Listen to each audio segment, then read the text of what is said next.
Ya, pemirsa, Presiden Prabowo Subianto menargetkan Indonesia mampu mencapai swasembada energi karena kaya akan sumber energi yang melimpah termasuk energi terbarukan. Untuk itu pemerintah perlu memperluas kerjasama dengan negara lain serta menciptakan harmonisasi dalam regulasi dan kebijakan. Saudara-saudara sekalian, kita juga harus swasembada energi. Dalam keadaan ketegangan, dalam keadaan kemungkinan terjadi perang di mana-mana, kita harus siap dengan kemungkinan yang paling jelek.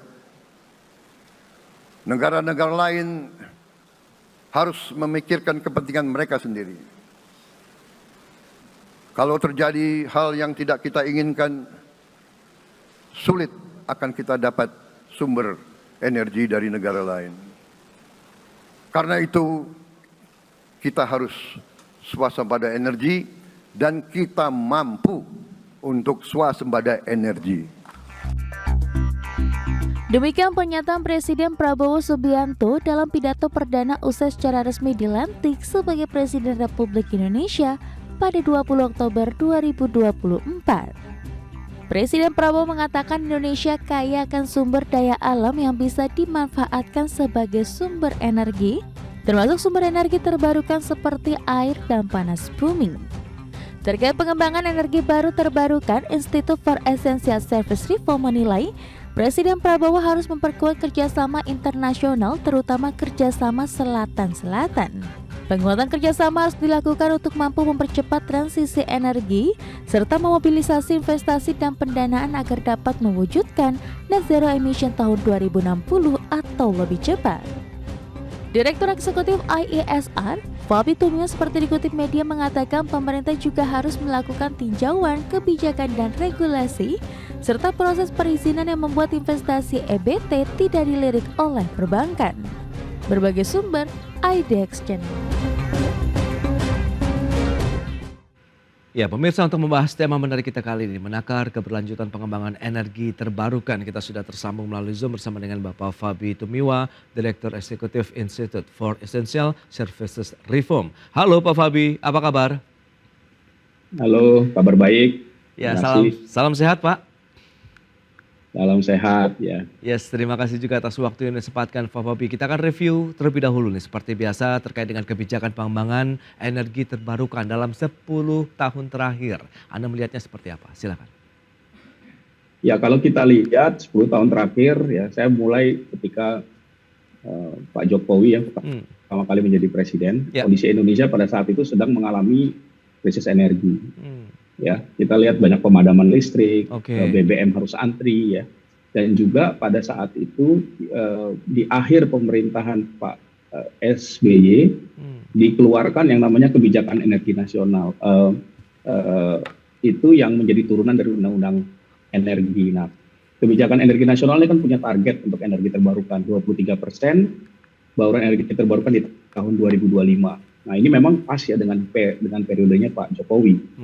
Nah, lalu kemudian implementasi dari kebijakan itu dituangkan dalam Rencana Umum Energi Nasional Perpres 22 2017, di mana di dalam ketentuan Perpres itu dijabarkan sebenarnya langkah-langkah yang akan dilakukan oleh pemerintah, kebijakan yang akan diambil, dan juga strategi-strategi ya yang harus didorong oleh berbagai kementerian ya yang terlibat dalam pengembangan energi terbarukan untuk mencapai target itu. Nah, ini yang kalau kita lihat sampai dengan akhir 2023 lalu ya, target energi terbarukan itu masih jauh ya. Kalau targetnya 23% di tahun 2025, kita itu bauran energi terbarukan kita tuh baru mencapai 13%. Jadi masih jauh ya.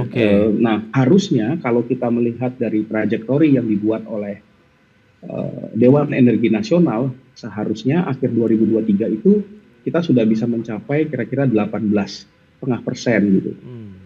Lalu akhir 2024 sudah mencapai 21% dan di 2025 akhir itu 23%. Nah, kalau kita lihat Sepertinya akhir 2024 ini pun agak berat ya kalau kita ingin mencapai ya close to trajectory itu gitu. Jadi memang kita tertinggal dengan sangat luar biasa. Nah, lalu selain itu kalau kita lihat dari sisi investasi ya, investasi di energi terbarukan terutama dalam 5 tahun terakhir itu sama sekali tidak mencapai target yang dicanangkan oleh pemerintah sendiri gitu. Jadi Kementerian SDM setiap tahun itu ada target-target investasi untuk energi terbarukan. Nah, 5 tahun terakhir ya 2019-2024 nih juga saya kira karena berdasarkan perkembangan sampai dengan semester 1 pertengahan tahun ini itu tidak pernah bisa mencapai target. Nah, ini juga dibuktikan oleh laporan audit BPK sebenarnya. Ya, jadi BPK itu mengaudit kinerja PT PLN Persero dan menurut BPK dari RKAP ya rencana kerja anggaran dan program setiap tahun yang disusun pada periode 2021-2023 itu hanya 60% dari kebutuhan anggaran itu yang tercapai gitu ya. Jadi sama kalau kita bisa lihat ini mungkin bisa menjelaskan bahkan kalau dari total kebutuhan investasi yang ada ya yang dituangkan dalam rencana umum penyediaan tenaga listrik. Ini cuma listrik saja ya. 2021-2030 menurut BPK itu hanya 28% target investasi itu tercapai. Jadi memang ada defisit yang luar biasa gitu. Nah menarik. Tadi Presiden Prabowo juga dalam pidato perdananya seperti yang sudah disampaikan begitu di paket pengantar menegaskan pemerintah akan menargetkan swasembada energi. Nah target swasembada energi ini kemudian seperti apa sih apabila ditransmisikan ke dalam keberlanjutan pengembangan energi terbarukan secara nasional, Pak Fabi? Nah saya melihat kata-kata swasembada energi ini hari ini belum jelas apa tujuannya. Jadi ini kan swasembada energi ini bukan hal yang baru digaungkan ya. Kalau kita lihat bahkan semua presiden itu bicara soal swasembada energi, kemandirian energi. Ada yang bilang kemandirian energi, kemudian ada swasembada energi. Tentunya dua hal ini punya makna yang berbeda ya. Tapi kalau kita lihat dari yang disampaikan swasembada energi yang disampaikan oleh Pak Prabowo itu kan juga bukan hal yang baru. Sebenarnya ketika kampanye di periode presiden 2019, beliau juga sudah sampaikan itu. Nah, hari ini disampaikan lagi dan saya kira ini penting ya untuk mencapai kalau saya bilang self sufficiency gitu ya energi. Tadi disampaikan kan semua negara kalau nggak ada energi itu nggak akan bisa tumbuh. Jadi ekonomi kita membutuhkan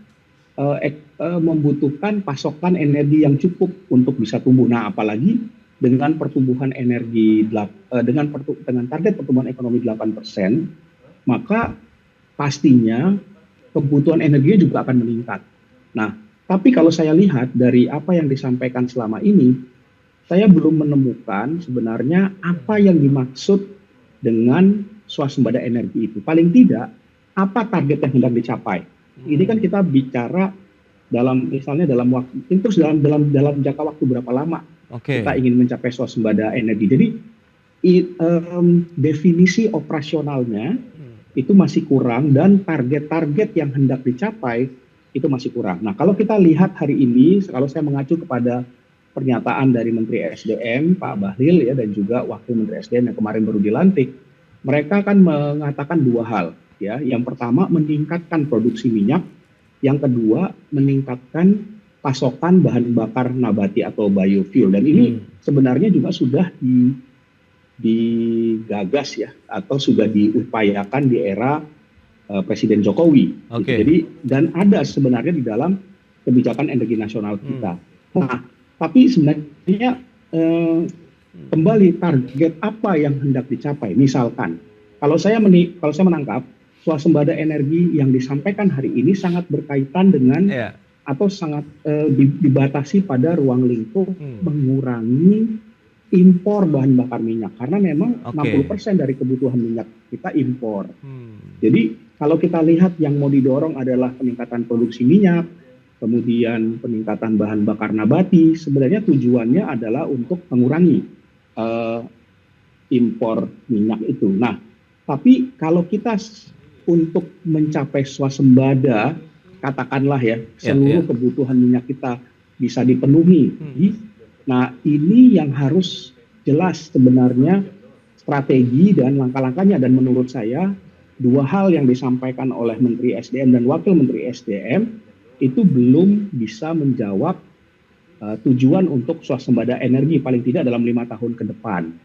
Begitu. Oke. Nah, lantas pekerjaan rumah apa saja nih yang mungkin sudah diwariskan dari pemerintahan sebelumnya kepada Presiden Prabowo untuk pengembangan energi terbarukan begitu, dan kemudian sumber energi terbarukan apa saja yang memang masuk dalam skala prioritas lah untuk terus dikembangkan begitu. Kita bahas nanti di segmen berikutnya. Pak Fabi, kita akan jeda dulu sebentar. Dan pemirsa, kami akan segera kembali usai pariwara berikut ini.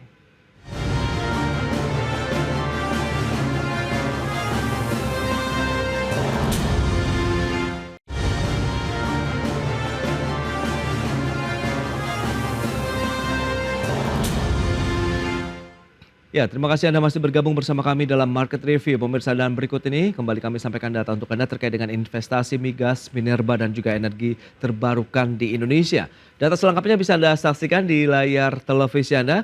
Kita akan cermati bersama seperti apa pergerakannya di tahun 2019 sampai dengan 2023. Ini untuk migas, minerba, dan juga EBT. Baik, itu dia pergerakannya. EBT ya cenderung stagnan begitu ya, di rentang 1,7 miliar dolar Amerika di tahun 2019, kemudian 2020 1,4 miliar dolar, di tahun 2021 1,6 miliar dolar, kemudian ini sama dengan tahun 2022, dan di tahun 2023 lalu ada penurunan sedikit 1,5 miliar dolar Amerika. Berikutnya target dan realisasi bauran EBT di Indonesia. Kita lihat prosentasenya seperti apa. Data dari tahun 2019 juga sampai dengan 2023. Baik, itu dia untuk target dan realisasinya seperti apa. Untuk target di tahun 2019 12,2%. Di tahun 2020 13,4%, kemudian berikutnya 14,5%, 15,7%, dan 17,9% di tahun 2023. Tapi lagi-lagi realisasinya ini belum ada yang mencapai target begitu ya untuk bauran energi terbarukan di Indonesia. Baik, kita lanjutkan kembali perbincangan bersama dengan Bapak Fabi Tumiwa. Beliau adalah Direktur Eksekutif IESR. Baik. Pak Fabi, nah bicara mengenai beberapa data tadi yang sudah disampaikan, investasi migas, minerba, kemudian energi terbarukan, dan juga realisasinya di Indonesia ya belum ada yang mencapai target begitu. Nah, lantas tadi bottleneck-nya di mana, kemudian PR-PR apa saja yang bisa dituntaskan di pemerintahan baru saat ini? Ya, kalau kita lihat apa sih PR-nya ya. Saya lihat ada paling tidak ada 3 yang besar. Oke. Yang pertama, kita tahu bahwa di akhir pemerintahan Presiden Jokowi kemarin ada sejumlah regulasi dan kebijakan yang belum selesai. Ya, misalnya kita lihat itu ada rancangan RUU energi baru, energi terbarukan ya, yang sudah mencapai akhir tapi kemudian belum selesai juga ya, dan ini akan dilanjutkan lagi semoga di prolegnas ini. Tapi ini juga kan karena ini adalah tadinya inisiatif DPR sehingga membutuhkan masukan dari pemerintah. Nah, sekarang arahnya gimana? Apakah masih sama tidak substansinya ya gitu ya, karena menterinya ganti, presidennya ganti. Nah, itu harus dilihat karena tadi harusnya kebijakan undang-undang itu kan bisa mendukung pencapaian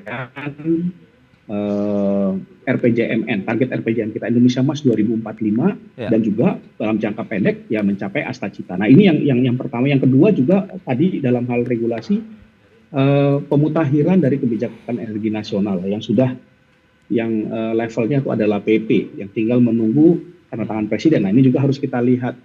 Itu jelas ada di meja Pak Prabowo sekarang. Nah, tapi selain itu kalau kita lihat perkembangan energi terbarukan, ini kan ada persoalan yang cukup mendasar ya. Persoalan yang mendasarnya tadi yang saya sampaikan, kita punya potensi banyak, tapi ada proyek banyak sekali, kendalanya adalah di pendanaan. Ya, proyek-proyek itu bankable. Nah, kalau kita bicara kenapa target investasi tidak terjadi, ya karena proyek yang didanai itu sedikit. Nah, kenapa proyek yang didanai sedikit? Itu karena ya proses lelang ya yang dilakukan oleh PLN itu tidak reguler, unpredictable ya. Kalaupun ada lelang nanti peminatnya tidak banyak, dan ini kita lihat ya dari waktu ke waktu.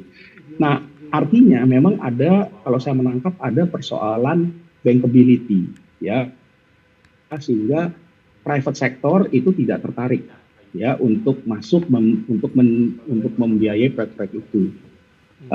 Ya kalau tidak menarik berarti kan sebenarnya kita harus lihat apakah project economics-nya itu menarik atau tidak. Oke. Ya kalau tidak menarik, karena untuk menentukan project economics itu juga ditentukan oleh kebijakan dan regulasi ya. Nah, ini yang menurut saya PR yang harus dibenahi untuk memperbaiki iklim investasi energi terbarukan.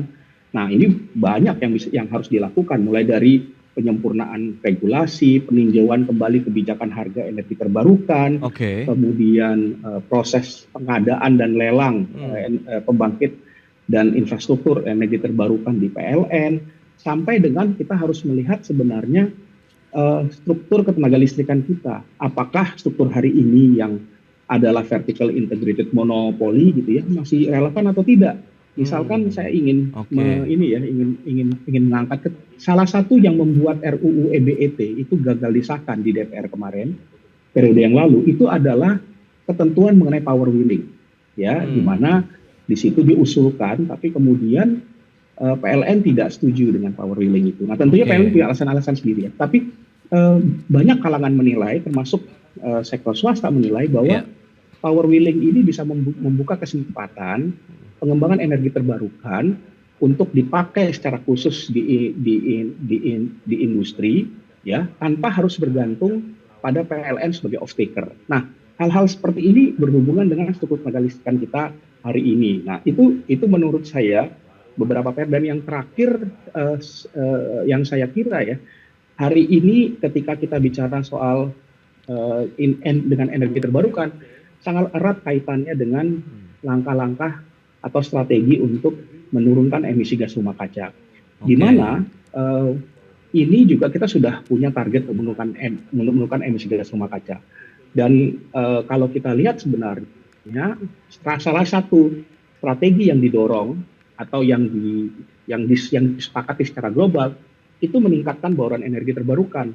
Ya, misalkan di COP28 kemarin di Uni Emirat Arab itu tahun lalu ada target untuk tripling, meningkatkan kapasitas 3 kali lipat pembangkit energi terbarukan di 2030 dan doubling ya, atau 2 kali lipat energi efisiensi di 2030. Nah, ini ada konsekuensi buat Indonesia, artinya dalam 5 tahun ke depan sebenarnya kita harus menambah energi terbarukan. Kalau dalam hitungan kami itu mencapai paling tidak 70 giga sampai 100 giga Pak Fabi, harus dibangun. Menarik. Kalau memang kita perlu ada penambahan, kemudian memang kebutuhan terkait dengan energi terbarukan juga cukup besar. Tapi kan siapa yang akan melakukan pendanaan kalau memang tadi dari sisi kebijakan dan sektor dari elektrifikasi di EBT ini belum menjadi suatu sektor yang cukup seksi bagi investor, karena tadi kebijakan-kebijakan yang mungkin belum cukup memberikan atau paling tidak ada sweetener lah di sana begitu,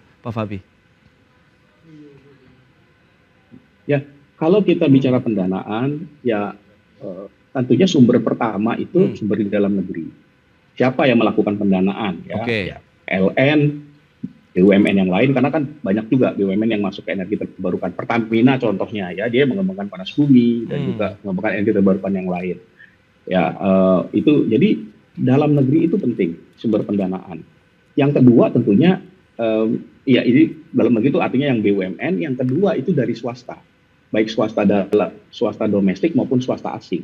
Kalau kita lihat di RUPTL PLN 2021-2030, pembiayaan untuk investasi yang ditulis di RUPTL itu 60-65% dari swasta, 30-35% dari PLN. Artinya swasta itu di luar PLN.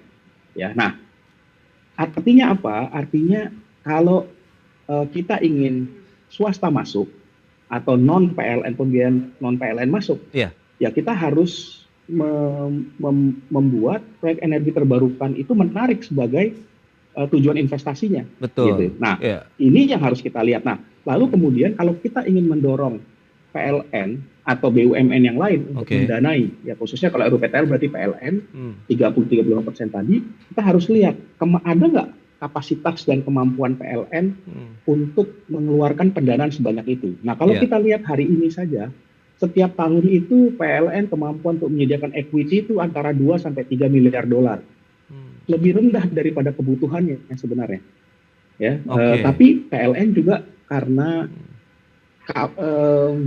hutangnya cukup besar, ya, debt service equity DSCR-nya ya sudah cukup tinggi sehingga PLN kemampuan untuk meminjam uang juga terbatas. Nah, kalau kondisinya seperti ini menurut saya pemerintah harus turun tangan. Nah, harus turun tangannya dengan cara apa ya? Dengan kondisi ini. Saya merekomendasikan ada 3 langkah sih. Ada 3 intervensi yang bisa dilakukan oleh pemerintah. Yang pertama, memperkuat kemampuan finansial PLN. Nah, dengan cara apa? Ya, caranya either pemerintah menyesuaikan tarif listrik, di mana perhitungan tarif listrik itu nanti margin PLN itu dinaikkan ya secara wajar untuk public utility, karena public utility itu biasanya rate of return-nya itu sekitar 10%. PLN di bawah itu ya. Jadi 10-12% kalau mau dinaikkan. Nah, tapi ini konsekuensinya tarif listrik naik. Ya. Atau yang kedua, pemerintah setiap tahun menyediakan PMN.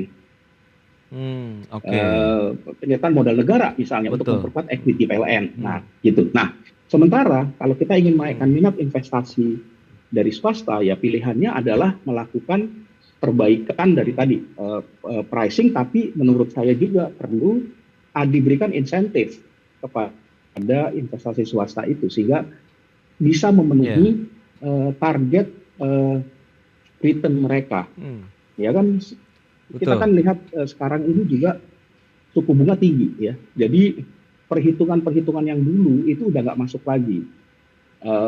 Ya risikonya meningkat gitu ya.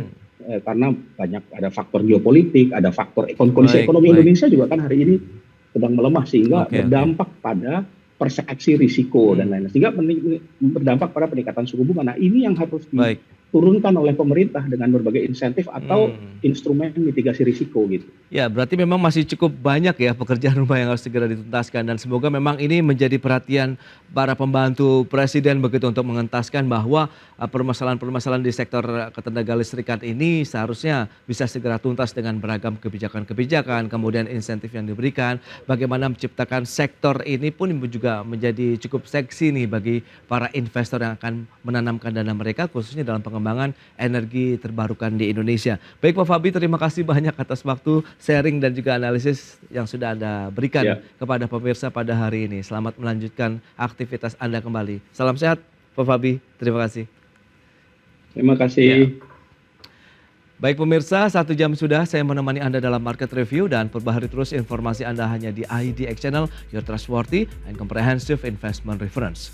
Karena urusan masa depan harus terdepan, aku investor saham. Ya, saya Prasetyo Wibowo beserta seluruh kerabat kerja yang bertugas pamit undur diri. Terima kasih, sampai jumpa.